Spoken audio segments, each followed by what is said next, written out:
Bharat Canada संबंध को लगी एक डायन की नजर। सिख अलगाववाद और खालिस्तान आंदोलन के कारण भारत कनाडा के बीच खाई बढ़ती जा रही है। कनाडा के प्रधानमंत्री जस्टिन ट्रूडो ने संसद में आरोप लगाया है कि भारत खालिस्तानी आतंकी हरदीप सिंह निज्जर की हत्या में शामिल है। इसके बाद कनाडा ने भारत के एक शीर्ष राजनयिक पवन कुमार राय को निष्कासित करने का आदेश दे दिया। इधर भारत ने भी देरी नहीं की और ट्रूडो के आरोपों का सिरे से खंडन कर दिया। अपने राजनयिक के निष्कासन के जवाब में भारत ने भी नई दिल्ली में मौजूद कनाडाई उच्चायुक्त को तलब किया और 3 मिनट के भीतर उनके एक शीर्ष राजनयिक को देश छोड़ने का फरमान थमा दिया। ऐसे में सवाल उठता है कि अचानक भारत कनाडा के संबंध इतने खराब कैसे हो गए? क्या सिर्फ जस्टिन ट्रूडो की जिद के कारण दोनों देशों के बीच ऐसे हालात बने हैं या कोई और है इसके पीछे? दोनों देशों के बीच बिगड़ते संबंध की जिम्मेदार है एक महिला। आखिर कौन है वो? ये बताने से पहले आपसे गुजारिश है कि चैनल को सब्सक्राइब कर लें। भारत कनाडा के बीच बिगड़ते संबंध की जिम्मेदार उस महिला का नाम बताने से पहले जिक्र सिख आबादी की। ये बताने की जरूरत नहीं है कि कनाडा में भारत के बाद सबसे ज्यादा सिख आबादी रहती है। ये सिख कनाडा की राजनीति में अहम भूमिका रखते हैं। ऐसे में कनाडा में सरकार बनाने के लिए सिख समुदायों को लेकर चलना सभी राजनीतिक दलों के लिए जरूरी हो जाता है। सिखों की अहमियत इस बात से भी लगा सकते हैं कि जस्टिन ट्रूडो ने जब अपने पहले कार्यकाल में कैबिनेट का गठन किया तो उसमें 4 सिख मंत्रियों को शामिल किया। सिखों के वोटों को पाने के लिए कनाडाई पीएम को मजाक में जस्टिन सिंह ट्रूडो भी कहा जाता है। जस्टिन ट्रूडो ने 2015 में अपनी पहली सरकार के गठन के बाद कहा था कि उनकी कैबिनेट में जितने सिख शामिल हैं उतने भारत की कैबिनेट में भी नहीं हैं।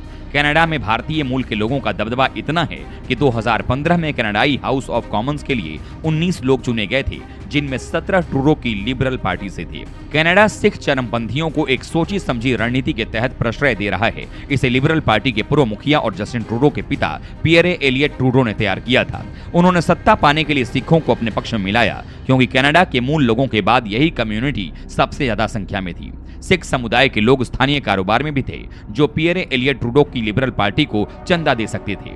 2015 में पहली बार प्रधानमंत्री बनने के बाद जस्टिन ट्रूडो ने अपने पिता की उसी रणनीति को आगे बढ़ाया।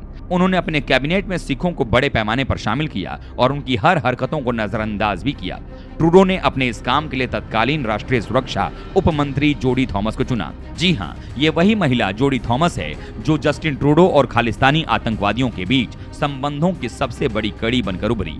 राष्ट्रीय सुरक्षा के उपमंत्री रहने के दौरान जेडी थॉमस ने पूरे कनाडा में खालिस्तान आंदोलन को प्रश्रय दिया और सुरक्षा प्रदान की। इसका इनाम उन्हें 2017 में मिला, जब जस्टिन ट्रूडो ने जोडी थॉमस को कनाडा का राष्ट्रीय सुरक्षा सलाहकार बना दिया। इसके बाद भी जोडी थॉमस भारत विरोधी चाल से बाज नहीं आई। उन्होंने भारत पर दबाव बनाने के लिए सिखों को उकसाना शुरू कर दिया।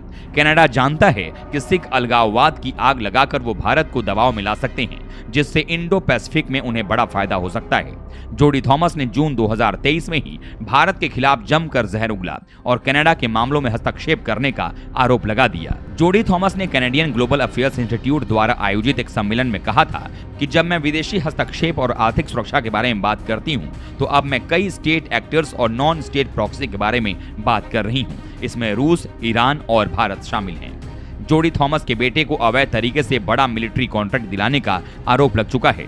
2021 में जोडी ने 77 अरब डॉलर की विवादित युद्धपोत प्रोजेक्ट पर सवाल उठाने को लेकर कनाडा के रक्षा उद्योग के अधिकारियों को चेतावनी दी थी। उन्होंने ऐसा इसलिए किया था क्योंकि उनका बेटा अमेरिकी हथियार निर्माता कंपनी लॉकहीड मार्टिन के लिए काम करता है।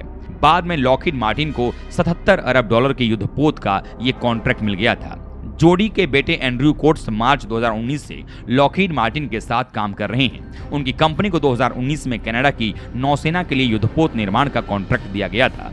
जब लॉकहीड मार्टिन के साथ काम करने वाले एनएसए जोडी थॉमस के बेटे का मामला सामने आया तो कनाडा के नेशनल डिफेंस ने Canadian surface combat project, Arctic और ऑफशोर पेट्रोल शिप या अन्य रक्षा परियोजनाओं पर उनकी बातचीत से निपटने के लिए विभाग द्वारा दिशा निर्देशों की रूपरेखा तैयार करने से इनकार कर दिया।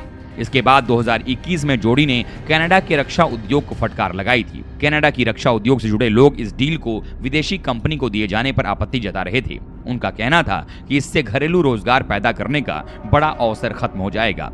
कनाडा की रक्षा मंत्रालय से जुड़े कई अधिकारियों ने इस परियोजना की कीमत पर भी सवाल उठाया था। जोडी थॉमस ने कनाडा की संसद में चीन को लेकर सांसदों के सामने झूठ बोला था।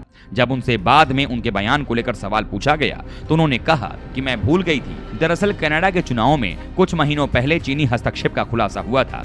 दावा किया गया था कि चीन ने कनाडा में 2019 और 2021 के चुनावों में कई उम्मीदवारों को पैसे दिए थे। कनाडा की राजनीति में ये मामला इतना बढ़ गया था कि जस्टिन ट्रूडो को सभी पार्टियों को मिलाकर एक विशेष कमेटी बनानी पड़ी थी। जब इस कमेटी ने जोडी थॉमस को गवाही के लिए तलब किया तो उन्होंने सांसदों के सामने चीन के हस्तक्षेप के दावों को खारिज कर दिया। जब इस मामले को विपक्षी कंजर्वेटिव सांसद माइकल कूपर ने आगे बढ़ाया तो वो ये भी भूल गईं कि उन्होंने पहले क्या कहा था। अब वही जोडी थॉमस खालिस्तानियों की तरफदारी कर भारत के खिलाफ जहर उगलने का काम कर रही हैं। ऐसे में कहा जा सकता है कि जस्टिन ट्रूडो तो सिर्फ एक मोहरा है, नफरत की विसात पर चाल तो रानी चल रही है। आपको भारत कनाडा संबंध के बिगड़ने की असल सूत्रधार के बारे में इनसाइड खबर की ये जानकारी कैसी लगी, अपनी राय कमेंट बॉक्स में जरूर दें। और चलते चलते आपसे रिक्वेस्ट कि अगर अभी तक आपने चैनल को सब्सक्राइब नहीं किया है तो फौरन कर लें ताकि ऐसे ही डिटेल खबर आपको मिलती रहे।